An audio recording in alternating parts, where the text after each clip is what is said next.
नमस्कार, राजस्थान समाचार में आप सभी का स्वागत है। मैं हूं आपके साथ प्रज्ञा मिश्रा। सीधे आपको राजधानी जयपुर में ले चलते हैं, जहां सहकार भारती राष्ट्रीय अर्बन कोऑपरेटिव बैंक के अधिवेशन का आयोजन हुआ है, जिसका आज समापन सत्र है। वहीं इस कार्यक्रम में राजस्थान के राज्यपाल हरिभाऊ किशन राव बागड़े भी शामिल हुए। क्या कुछ कहा, चलिए आपको सुनाते हैं। जरूरत है। सबसे पहले हमारे यहाँ जो शुगर फैक्ट्री निकली है, हमारे महाराष्ट्र का सभी उल्लेख करते हैं, लेकिन उसके पहले सयाजीराव गायकवाड़ बड़ौदा के राजे थे। उन्होंने 50% शेयर काश्तकारों के लिए और 50% शेयर उन्होंने स्वयं के डाले, राजों ने। तो ऐसा हुआ, एक शुगर फैक्ट्री पहले निकली थी और बाद में जो हमारे प्रवरा में धनंजयराव गाडगीळ और विखे पाटिल ने जो निकाली, वो बाद में। तो ऐसे ही सहकार की शुरुआत उधर हो गई और बड़ी धूमधाम से शुरू हो गई। तो शुरू शुरू में तो लोग उसका बहुत लाभ भी उठाते थे और इसीलिए उधर हमारे उधर एक कहावत भी हो गई। क्या हो गई कहावत?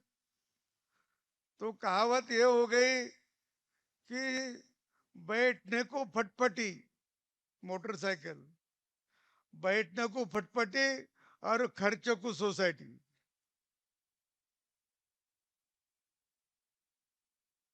ऐसी एक कहावत भी हुई थी कि लोग सोसाइटी निकालते उसमें से खर्चा करते वगैरह वगैरह, और जो उन्होंने किया वो सोसाइटी भी अंदर आने लगी थी, वो भी हमने देखा है।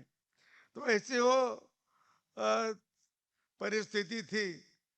और सहकार खेती करना, सभी खेती सहकारी रूप से करना, ये भी हमारे देश में 1952 से एक चर्चा चल रही थी। और उस समय पंडित जवाहरलाल नेहरू ने वो बिल भी लाया था सहकार खेती का। मैंने देश भर की सभी खेती जो थी वो सहकार चलाएगा, लेकिन उसको बहुत विरोध हो गया। और विरोध इसीलिए हुआ कि सहकार में कौन करेगा, कौन ज्यादा काम करेगा। अभी जो मेरा लगता है वो मेरा नहीं रहेगा, और मेरा नहीं रहेगा तो उसमें मन से काम नहीं होगा, दिल से काम नहीं होगा, उसका उत्पादन भी कम होगा। और ऐसी एक कहावत है, जो सबका रहता वो किसी का नहीं रहता। जो सबका होता है वो किसी का नहीं। मंदिर सबका है करके उसमें साफ सुफ कम होता है। अब रुक करते हैं खबरों की ओर। मुख्यमंत्री भजनलाल शर्मा की उपस्थिति में रीको और एनबीसीसी के बीच राजस्थान मंडपम के निर्माण और संबंधित परियोजनाओं के संबंध में समझौता ज्ञापन का आदान प्रदान किया गया। आपको बता दें, इस दौरान मुख्यमंत्री ने राजस्थान मंडपम की परियोजना डिजाइन के बारे में जानकारी ली और विस्तृत दिशा निर्देश भी दिए।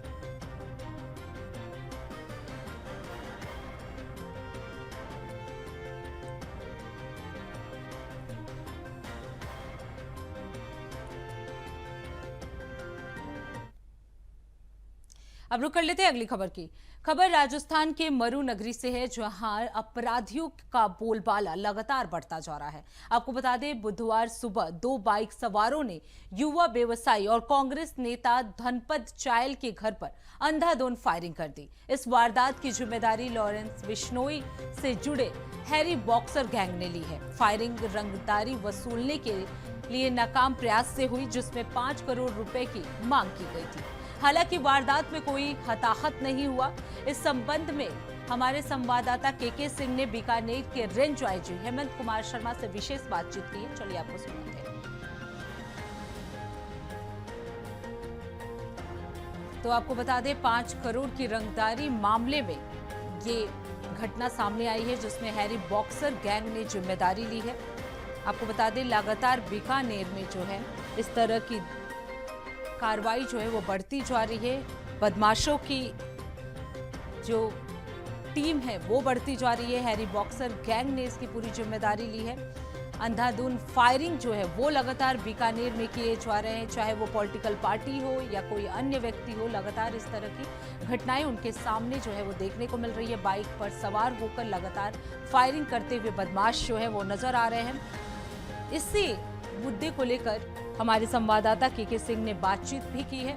आपको बता दें 5 करोड़ की रंगदारी का ये पूरा मामला है, जहां बाइक सवारों ने एक पॉलिटिकल पर्सन पर हमला किया है और इसे लेकर कई तरह की कार्रवाई जो है वो लगातार की जा रही है। तो बीकानेर में अपराधियों का बोलबाला जो है वो बढ़ता जा रहा है।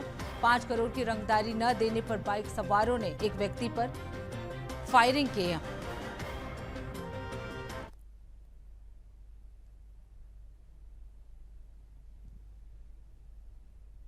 अब रुक कर लेते हैं अगली खबर की। खबर झालावाड़ से है, जहां पुलिस अधीक्षक अमित कुमार के निर्देश पर मादक पदार्थों के खिलाफ जारी अभियान तेज हो गया है।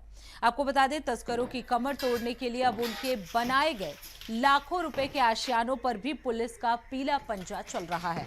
आपको बता दें झालारा पाटन के मुकेरी मोहल्ले में पुलिस ने आज अल सुबह 2 तस्करों और आजाद और रईस के घर छापा मारा है। उनके मकान के सामने किए गए अवैध अतिक्रमण को ध्वस्त कर दिया गया है। आपको बता दें इस कार्रवाई में डीएसपी हर्षराज सिंह, तहसीलदार नरेंद्र मीणा और आधा दर्जन थाने की पुलिस जो है वो मौजूद रही। पुलिस ने बताया कि पिछले माह लोहे की तस्करी के मामले में लगभग 3 करोड़ तस्करी के आरोप में 2 तस्करों को गिरफ्तार किया गया था। अब उनकी संपत्तियों को भी निशाना बनाया जा रहा है ताकि तस्करी का जाल जो है वो पूरी तरह से खत्म किया जा सके।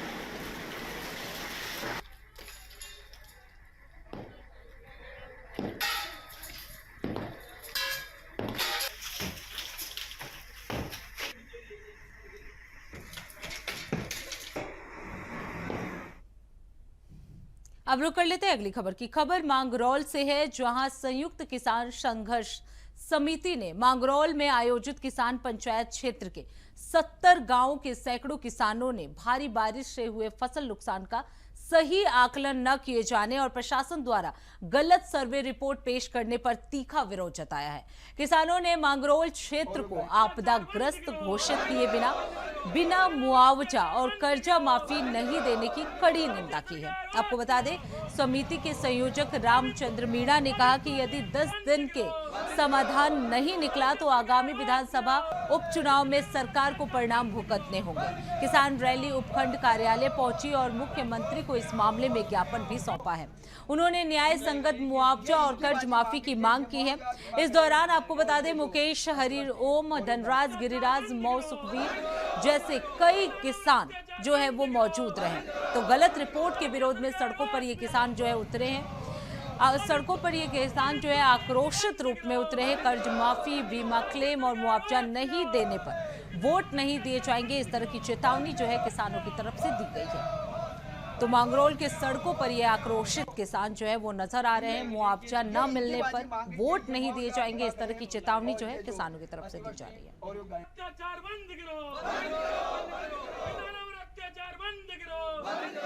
आज जो किसान पंचायत संचालित हुई है संयुक्त किसान संघर्ष समिति के बैनर पर, इसमें मेन मुख्य समस्या थी किसानों की जो अतिवृष्टि से फसलें बर्बाद हुई थी, उसके बीमा क्लेम, मुआवजा और संपूर्ण कर्ज माफी की मांग को लेकर ये बैठक हुई थी। और उसी सिलसिले में आज उपखंड अधिकारी मांगरोल को हमने मुख्यमंत्री राजस्थान सरकार के नाम ज्ञापन भी दिया। हमारी जो मांगे थी, क्षेत्र में तकरीबन 1 माह तक लगातार बारिश हुई है, किसानों ने फसल बोई थी, फसल उगी थी, लेकिन लगातार बारिश से जो खेत लबालब भरे पड़े थे उससे संपूर्ण फसल किसानों की गल सड़कर पूरी तरह खेतों में नष्ट हो गई।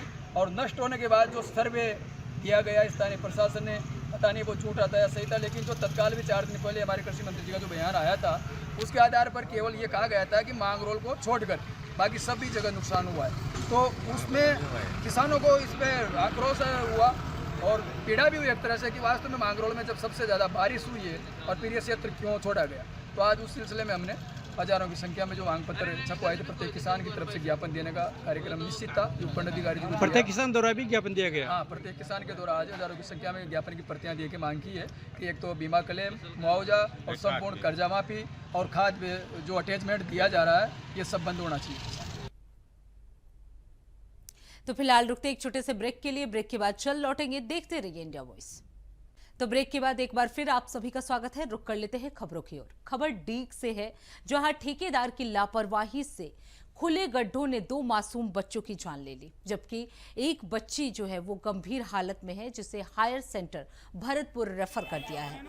जानकारी के अनुसार शाम करीब 5 बजे 3 बच्चे रोहित, आदिल और ऋतु अपनी अपनी बकरियों को चराने जंगल गए थे।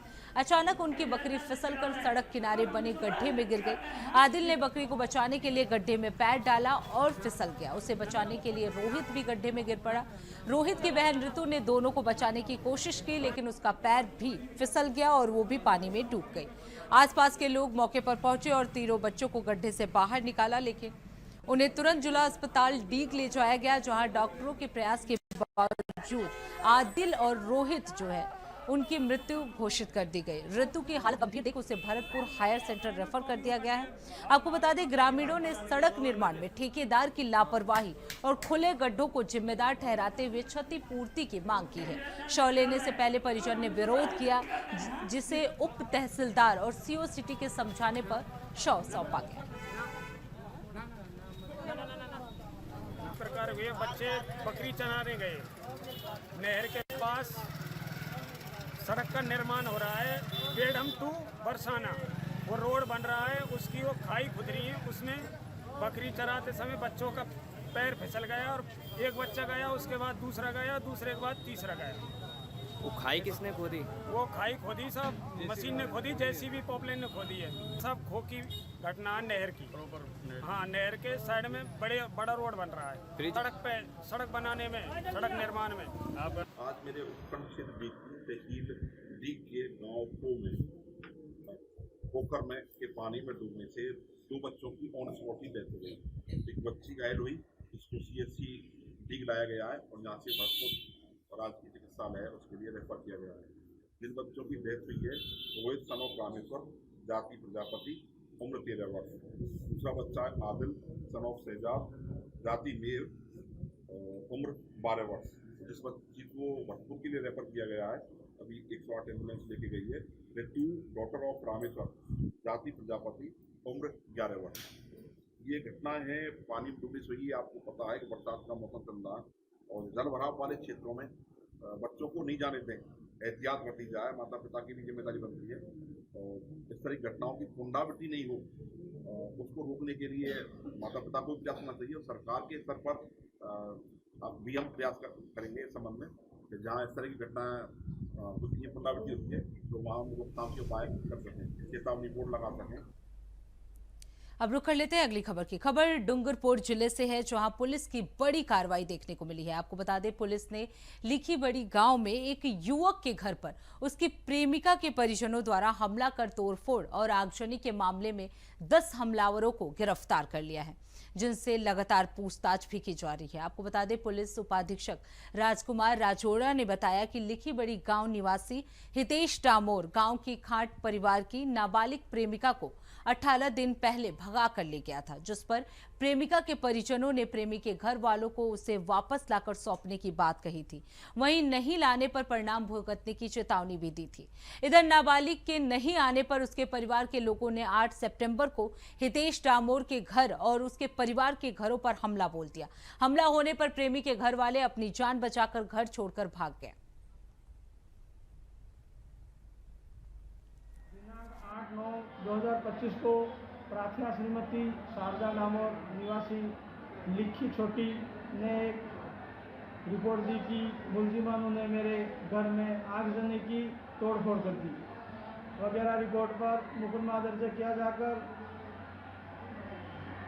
अनुसंधान शुरू किया गया। श्रीमान जिला पुलिस अधीक्षक महोदय मनीष कुमार जी के आदेश निर्देश में श्रीमान एडिशनल साहब अशोक जी मीणा, श्रीमान सीओ साहब राजकुमार जी राजौरा के निकट सुपरविजन में माननीय एसआई मणिलाल, आईसी थाना दम्बोला टीम गठित की जाकर मुलजिमानों के घर लिखी दबिश दी जाकर त्वरित गति से कार्रवाई की जाकर 10 मुलजिमानों को गिरफ्तार किया जाकर इमरोजा न्यायालय में पेश किया जा रहा है। अब रुक कर लेते हैं अगली खबर की। खबर नागौर से है, जहां प्रदेश सरकार आगामी 15 सितंबर से 2 अक्टूबर तक शहर चलो अभियान 2025 शुरू करने जा रही है, जिसकी तैयारियां जो है वो तेजी से हो रही हैं। आपको बता दें, बासनी नगर पालिका क्षेत्र में आज प्रियरेशन कैंप आयोजित किया गया, जिसमें भूखंड पट्टे, जन्म मृत्यु विवाह पंजीकरण जैसे कई आवेदन जो है वो स्वीकृत किए गए। इसके साथ ही 40 वार्डों में शिविर लगाए जाएंगे। इसकी भी जानकारी जो है वो दी गई। प्रशासनिक और सामाजिक सुरक्षा योजनाओं से संबंधित इसमें सेवाएं दी जाएंगी, इसकी भी जानकारी दी गई।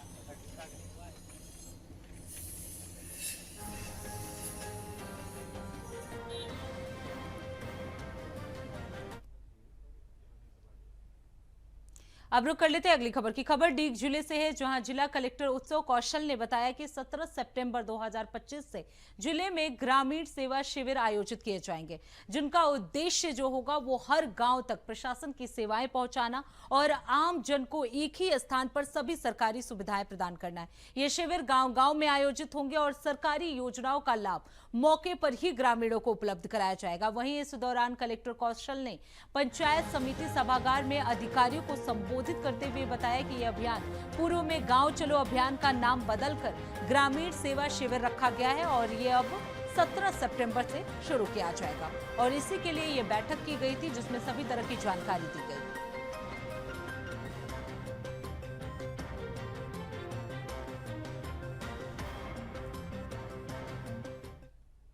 अब रुक कर लेते हैं अगली खबर की। खबर डूंगरपुर से है, जहां भील प्रदेश विद्यार्थी मोर्चा ने एसबीपी कॉलेज की विभिन्न समस्याओं को लेकर प्राचार्य को ज्ञापन सौंपा है।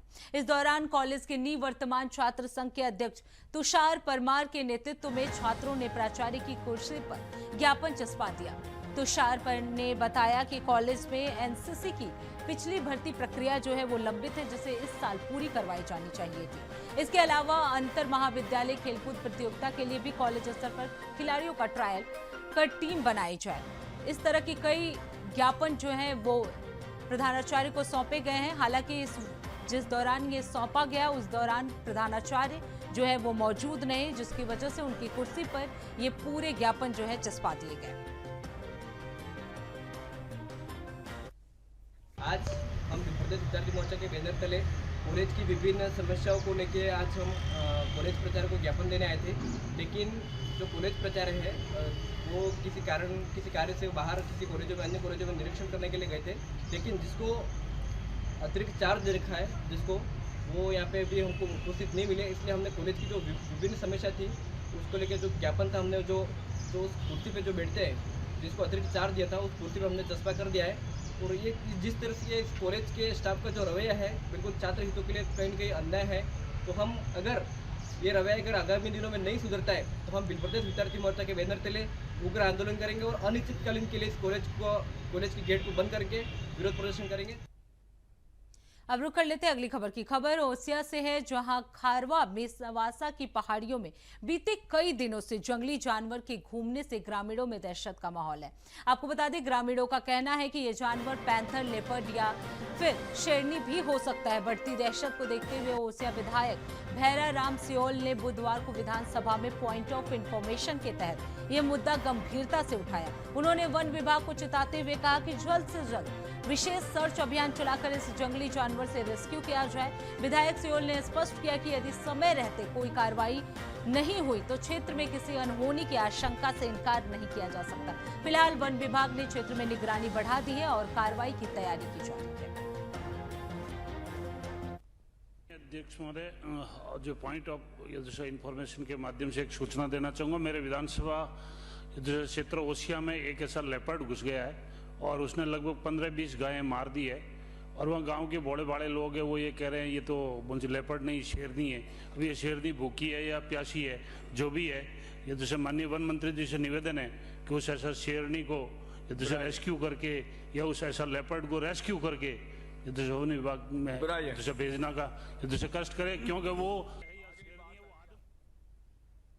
अब रुक कर लेते हैं अगली खबर की। खबर जालौर से है, जहां सायला पंचायत समिति के अंतर्गत आने वाली ग्राम पंचायतों में इन दिनों भ्रष्टाचार और लापरवाही की पोल खुलती नजर आ रही है। आपको बता दें, ग्राम पंचायत मांडवाला में सफाई व्यवस्था के नाम पर बड़े स्तर पर घोटाला सामने आया है। आरोप है कि ग्राम विकास अधिकारी डॉक्टर कुमार मीणा और बीजेपी मंडल अध्यक्ष उत्तम चंद गर्ग की मिली भगत से सिर्फ कागजों में सफाई कार्रवाई की गई है, जबकि गांव की गलियां गंदगी और जल भराव से जूझ रही हैं। 8000 से अधिक की आबादी वाले इस गांव में महीने में सिर्फ एक बार मुख्य बाजार और धार्मिक स्थलों पर सफाई होती है, जबकि बाकी मोहल्ले अपेक्षा के शिकार हैं। अधूरी सीवरेज लाइन, टूटी गलियों से ग्रामीणों का जीवन नारकीय बन गया है। विरोध के बावजूद ना तो प्रशासन और ना ही जनप्रतिनिधि कोई ठोस कदम उठा रहे हैं, जिससे ग्रामीणों में आक्रोश बढ़ता जा रहा है।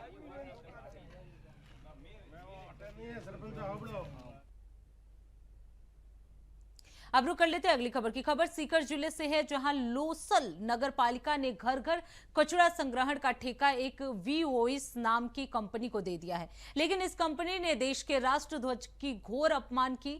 आपको बता दें, इस कंपनी ने अपने ऑटो टिपर को खड़े करने के लिए एक गैराज बना रखा है, जहां पर काम होने के बाद सभी कचरे वाली गाड़ियों को खड़ा किया जाता है और खराब गाड़ियों को ठीक कर वहीं से भेजा जाता है। लेकिन वहां मौजूदा कार्मिक द्वारा राष्ट्र के ध्वज को गाड़ियां और उनके पार्ट्स को पोंछने के लिए इस्तेमाल में लाया गया। लोगों ने इसे वी वॉइस कंपनी का ठेका निरस्त करने के लेकर इसे ब्लैक लिस्ट में डालने की अपील की है। इसके खिलाफ सख्त कार्रवाई के भी आदेश दिए गए हैं। आपको बता दें, इसका प्रशासन टेंडर निरस्त करने को लेकर ब्लैक लिस्ट करना चाहिए। सोशल मीडिया और मीडिया के द्वारा भी जानकारी मिली है कि लोसल नगर पालिका क्षेत्र में जो वीवॉइस company door to door waste collection का काम कर रही है, उसके टेम्पू, उनके रख रखाव में तिरंगे झंडे का यूज़ वो लोग कर रहे हैं, जो कि बेहद शर्मनाक है।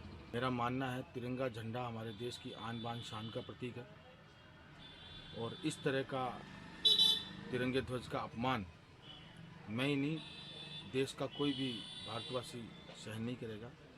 तो मैं आग्रह करूंगा वी वॉइस की कंपनी के जो भी अधिकारी हैं, डायरेक्टर्स हैं, वो इस गंभीर विषय को संज्ञान में लेकर अपने जो भी कर्मचारी उनके यहाँ काम कर रहे हैं उनको स्ट्रिक्ट सख्त निर्देश दें कि इस प्रकार की गलती चूक नहीं होनी चाहिए।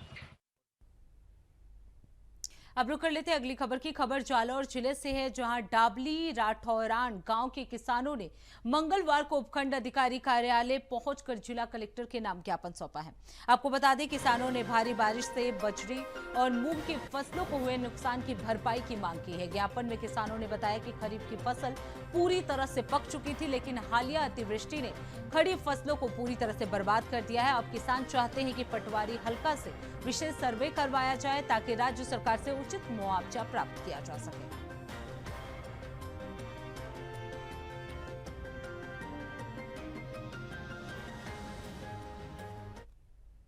तो फिलहाल राजस्थान समाचार में बस इतना ही। देश दुनिया की तमाम बड़ी खबरों के लिए देखते रहिए इंडिया वॉइस। तब तक के लिए नमस्कार।